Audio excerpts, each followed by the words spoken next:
بسم اللہ الرحمن الرحیم۔ میرے بھائیوں اور بہنوں، اللہ تبارک و تعالی نے ہمیں اور آپ کو دنیا میں انسان بنا کر اس لیے بھیجا ہے کہ ہم سب مل کر اللہ کی بندگی، اللہ کی عبادت اور اللہ تعالیٰ کو اپنا معبود حقیقی مانتے ہوئے اس کے حکم کی تعمیل کریں اور اس کے بتائے ہوئے طریقے کو اپنائیں اور اللہ کی مرضی کو اور اس کی خوشنودی کو حاصل کرنے کی کوشش کریں۔ لیکن دنیا ہے، یہاں انسان مختلف حالات سے دوچار ہوتا ہے۔ جس طرح انسانوں میں کئی قسمیں ہیں، ویسے ہی انسانوں کے ساتھ کچھ ایسی غیبی مخلوقات ہیں جو کئی قسموں میں تقسیم ہو کر انسانوں کو ورغلاتی ہیں، بھٹکاتی ہیں اور غلط راستوں پر چلنے کی طرف راغب کرتی ہیں اور انسانوں کو صحت سے، ایمان سے، سچائی سے اور دین حق سے ہٹانے کی کوشش کرتی ہیں، تاکہ انسان ذہنی طور پر اور روحانی طور پر اور عملی طور پر اس راستے پر چلے جو شیطانی راستہ کہلاتا ہے، جسے طاغوتی راستہ بھی کہا جاتا ہے۔ ایسے وقت میں اللہ تبارک و تعالی نے انسانوں کی ہدایت کے لیے اپنی کتاب عظیم کو اور کتاب ہدایت کو ہم بندوں کے لیے رہنما بنا کر بھیجا ہے۔ اللہ تعالیٰ نے واضح حکم دیا ہے وَخَلَقَ الْجَانَّ مِن مَّارِجٍ مِّن نَّارٍ، کہ ہم نے انسان کے ساتھ جناتوں کو بھی پیدا کیا ہے اور آگ سے ان کی پیدائش ہوئی ہے۔ ہم انسانوں کی مٹی سے پیدائش ہوئی ہے، تو ان دونوں کا اسی دنیا میں گزر ہوگا۔ تو دونوں کے حالات یکساں بھی ہوں گے، مختلف بھی ہوں گے۔ تو آج کل انسان جس بے ایمانی اور جس بے نوری سے گزر رہا ہے، اس کا سب سے بڑا اثر اس کی زندگی پر، اس کے صحت پر اور اس کے زندگی کے معمولات اور ذہنی خیالات پر پڑ رہا ہے کہ آج انسان ہر طرح سے بیماریوں کا شکار ہو رہا ہے۔ کوئی ذہنی بیماری میں مبتلا ہے، کوئی جسمانی بیماری میں مبتلا ہے، کوئی خاندانی بیماری میں مبتلا ہے۔ تو اس سے بچاؤ کے لیے ہمارے حکیم حاذق حضرت محمد صلی اللہ علیہ وسلم نے احادیث کے ذریعے اور اللہ کے حکم کے ذریعے، قرآن کریم کے ذریعے سے انسانوں کو تاکید فرمائے کہ جب کوئی بیماری یا پریشانی یا الجھنیں یا مشقتیں یا مصیبتیں یا کچھ حالات تمہارے خلاف بن جائے تو ایسے وقت میں تم ہمت مت ہارو، حوصلہ مندی کے ساتھ اس حالات کا مقابلہ کرو، تاکہ اللہ تعالیٰ کی بتائی ہوئی باتوں کے ذریعے سے تم کو حوصلہ ملے، ہمت ملے، رہنمائی ملے، اور اس کو اختیار کرنے سے تمہارے ساتھ جو ہے اللہ تعالیٰ کی مدد آئے گی، اللہ کی رحمت آئے گی، اللہ تعالیٰ تم پر فضل اور لطف فرما کر تمہاری ہر طریقے سے مدد کریں گے۔ تو آج کے دور میں ہم انسان بیماریوں میں مبتلا بہت ہو رہے ہیں۔ ہر انسان کسی نہ کسی بیماری میں مبتلا ہو رہا ہے۔ بعض بیماریاں ایسی ہو جاتی ہیں کہ بظاہر تو شکل بیماری کی نظر آتی ہے، لیکن جب ڈاکٹروں کے پاس جاتے ہیں، پورا ٹیسٹ کروا لیتے ہیں، تو ڈاکٹر بھی عاجز ہوتا ہے کہ کچھ نکل نہیں رہا، تشخیص کچھ ہو نہیں رہی، تو پھر ہم علاج کس بات کا کریں؟ لہذا تم اپنا دعا ہوا کرو، اور جو اپنے تمہارا دھرم ہے، تمہارا جو مذہب ہے، اس کے ذریعے سے تم اپنا علاج جو کرنا چاہو کر جواب دے دیتے ہیں۔ تو ایسے انسانوں کے لیے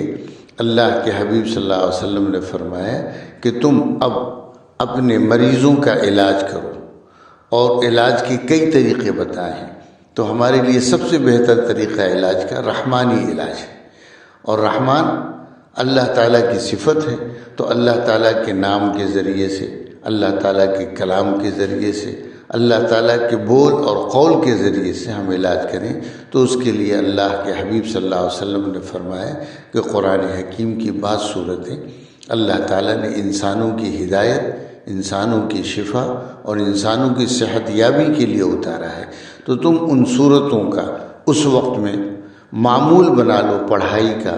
اور اس نیت سے کہ اس کے پڑھنے کے بعد اللہ تعالی ہماری بیماریوں کو دور کر دیں گے اور ہم کو صحت یاب بنا دیں گے، ہم مکمل شفا یاب ہو جائیں، تو پھر اللہ تعالیٰ کے اس کلام کو اپنی زندگی کا معمول بنا کر ہم اس کو اپنی زندگی میں نافذ کریں، جاری و ساری کریں، اور اس پر ہمیشہ ثابت قدم رہنے کی کوشش کریں، اپنے اہل خانہ کو ان قرآنی معمولات پر ثابت قدم رہنے کی تلقین کریں، تاکید کریں، اور ان کو سمجھائیں کہ یہ اللہ کا کلام ہے جو تمہارے لیے صحت کا سبب بنے گا، کامیابی کا سبب بنے گا، ترقی کا سبب بنے گا، اور دنیا میں کامرانی کا ذریعہ بنے گا۔ تو ایسے کے لیے اللہ تعالیٰ نے بتایا کہ سورہ تغابن کا ورد تم کیا کرو، کیسی بھی بیماری ہو، لا علاج بیماری ہو یا علاج ہونے والی ہو، ان تمام کے لیے اللہ تعالیٰ نے اس میں شفا رکھا ہے۔ پھر اس کے ذریعے سے برکتیں نازل ہوتی ہیں۔ اس کے مضامین کو پڑھیں، معانی کو، تفسیر کو، مفہوم کو، تشریح کو، سب چیزوں پر جب غور و فکر کریں گے تو آپ کا یقین اللہ پر زیادہ ہوگا، جو اس کائنات کا مالک و خالق و کریٹر ہے۔ تو اللہ کی طرف رجوع کرنے کا اللہ تعالیٰ توفیق دیں گے، تو اللہ کی طرف جب بڑھیں گے، جس کا حکم اللہ نے دیا، فَفِرُّوا إِلَى اللَّهِ، کہ تم سب اللہ کی طرف دوڑو، اللہ کی طرف بھاگو، اللہ کو اپنا ماوا، اپنا ملجا، اپنا مرکز اور اپنا سب کچھ انداتا مان کر اللہ ہی سے سمجھے روزی مانگو، صحت مانگو، برکت مانگو، رحمت مانگو، اور دنیا میں امن و سکون، آشتی اور سلامتی مانگو، یہ سب اسی کے ہاتھ میں ہے۔ تو یہ جو دنیا کے حالات ہمارے نظر آ رہے ہیں اس وقت میں، ہم اللہ سے دور جتنا ہوں گے، حالات اتنی ہی زیادہ ہمارے خلاف جائیں گے، اور ہماری طبیعتیں خراب ہوں گی، حالات خراب ہوں گے، مزاج خراب ہوگا، ماحول خراب ہوں گے، سوسائٹی کے، خاندان کے، اہل و عیال کے، خود اپنی ذات کے۔ تو ایسے وقت میں اللہ کی طرف رجوع کریں۔ تو اللہ تبارک و تعالی نے فرمایا کہ تم کو اپنے دشمنوں سے ہوشیار رہنا ہے۔ تو دشمنوں میں ایک دشمن شیطان ہے، اور شیطانی قسمیں جو ہیں وہ جس میں جنات بھی آتا ہے، ابلیس بھی آتا ہے، خبیث بھی آتے ہیں، کٹی شیطان بھی آتے ہیں، چڑیل بھی آ جاتی ہیں، اور دوسری موہنی جو کئی اقسام پر مشتمل ہوتی ہیں وہ بھی شمار ہوتی ہیں۔ تو ان سب کے اثرات ہمارے جسم پر، ہمارے ذہن پر، ہمارے حالات اور ماحول پر پڑتا ہے، اس کی وجہ سے ہماری طبیعتیں خراب ہوتی ہیں۔ تو اگر کبھی کسی کو ڈاکٹر کی طرف سے نا امیدی یا مرض نہ پکڑنے کا ذکر ہو، تو اس وقت میں وہ اللہ کی طرف رجوع کرے، اور ایسے لوگوں کی طرف جائے کہ جو اس کو رحمانی علاج کی طرف متوجہ کریں، اور اللہ تعالیٰ کی ذات سے لگاؤ اور اس سے وابستگی کا اشارہ دیں، اور اس کے لیے پھر آپ جب تلاش کریں گے تو دنیا میں ہر طریقے سے لوگ ملیں گے، تو اس روحانی علاج کی طرف آپ توجہ دیں۔ اور جسمانی علاج کے لیے جو قرآن کریم نے انسانوں کو بتایا ہے کہ سونے کا وقت کیسا ہو، جاگنے کا وقت کیسا ہو، عبادت کا وقت کیسا ہو، پھر تمہاری زندگی میں کچھ حرکتیں ہوں جسے ہم یوگا کہتے ہیں، جسے ہم ایکسرسائز کہتے ہیں، جسے ہم اپنا کیسا وہ پہلوان لوگ ڈنڈ بیٹھک کرتے ہیں، کثرت بولتے ہیں، ان چیزوں کو بھی زندگی میں اپنائیں۔ اس لیے کہ اللہ تعالیٰ نے دنیا کو جو بنایا ہے اس کے حالات و عوامل ایسے رکھے ہیں کہ جو ہم کو بالکل کھلی آنکھوں سے نظر آتے ہیں۔ جیسے اللہ تعالیٰ نے سورج اور چاند کو بنایا،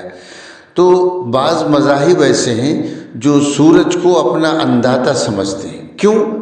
سورج کے اندر اللہ نے قوت رکھی، توانائی رکھی، اور ساری چیزیں رکھی ہیں اللہ تعالیٰ نے اس کے اندر، کہ اس کے ذریعے سے گھاس پھوس میں، درختوں میں، پھول پھل میں، انسانوں کی زندگی میں، جانوروں کے، پرندوں کے، ساری چیزوں کے اندر سورج کی شعاعیں جب پڑتی ہیں تو اس میں اس کو طاقت ملتی ہے، وٹامنس آتے ہیں، توانائی ملتی ہے، تندرستی ملتی ہے۔ پھر جب یہ ڈوب جاتا ہے تو چاند نکلتا ہے، اسی کو اللہ تعالیٰ نے فرمایا وَالشَّمْسُ وَالْقَمَرُ بِحُسْبَانٍ، کہ اللہ تعالیٰ نے چاند اور سورج کو اپنے وقت پر متعین کر دیا ہے کہ سورج کبھی جو ہے ڈوبنے کے وقت نہیں نکلے گا، چاند کبھی سورج کے نکلنے کے وقت نہیں نکلے گا، اس کا وقت متعین کر دیا، اس کا مدار ہے، اس کے پلانٹ ہیں، ان چیزوں میں گھومتا ہے تو اس کی خاص حکمتیں ہیں. جب آپ ڈیپ میں جائیں گے تو اس میں پتہ چلے گا کہ اس جگہ پر پہنچنے کے بعد ستاروں کے اندر کیا توانائی، کیا قوت اور کیا وٹامنس آتا ہے. تو اللہ تبارک و تعالیٰ نے فرمایا کہ سورج اور چاند، تو سورج اور چاند سے دن بدلتا ہے، تاریخیں بدلتی ہیں، ہمارے صحت اور ہماری عمر کی گنتیاں بدلتی ہیں. اس کی وجہ سے بدن میں توانائی، طاقت، تندرستی، صحت مندی اور وٹامن کے اثرات بدلتے رہتے ہیں. تو اپنے اوقات کو اس لحاظ سے فکس کر لیں جو اللہ اور اس کے رسول اور اس کے بتائے ہوئے شریعت اور کتاب مقدس کے مطابق بتایا گیا ہے کہ اس وقت میں سونا ہے، اس وقت میں اٹھنا ہے، اس وقت میں یہ عبادت کرنی ہے، اس وقت میں اللہ سے لو لگانا ہے، اس وقت میں ذکر و اذکار کرنا ہے، اس وقت میں کھانا پینا ہے، اس وقت میں آرام و راحت کرنا ہے. اس کی خاص حکمتیں ہیں. اسی لیے اللہ تعالیٰ نے دن کا مدار سورج کے اوپر رکھا، رات کا مدار چاند پر رکھا ہے کہ اس کے خاص اوقات ہوتے ہیں. ان اوقات میں اللہ تعالیٰ نے خوبیاں رکھی ہیں، کمالات رکھے ہیں. تو ان چیزوں کو اپنے اندر لینے کا مادہ ہونا چاہیے، اور اس کے اوپر جب ہم یقین کریں گے تو اللہ سے لو، اللہ سے تعلق، اللہ سے رابطہ ہمارا مضبوط ہوگا. اور یہی دین کا مقصد ہے، شریعت کا مقصد ہے، قرآن کریم کا مقصد ہے کہ ہم جہاں مومن ہوں تو جیسے اللہ تعالیٰ قوی ہیں، مضبوط ہیں، طاقتور ہیں، ویسے ہی اس کے بندے بھی مضبوط ہوں، روحانی اعتبار سے بھی، جسمانی اعتبار سے بھی، نظریاتی اعتبار سے بھی، اور جو انسانوں کے ماحول ہے اس اعتبار سے بھی، کہ ہم اپنے آپ کو کبھی کمزور نہ سمجھیں، چاہے تعداد ہماری ایک ہو یا دو ہو یا پوری دنیا ہو. جیسے ہم سے پہلے جو ہمارے پورکھے گزر گئے ہیں وہ باوجود کہ بہت کمزور تھے، وسائل ذرائع ان کے پاس بہت کم تھے، لیکن پوری دنیا پر انہوں نے اپنی حکومتیں کی اور سیر و سیاحت کیا، اور پوری دنیا کو اپنے پیروں سے ناپا، گھوڑوں پر چل کر کے،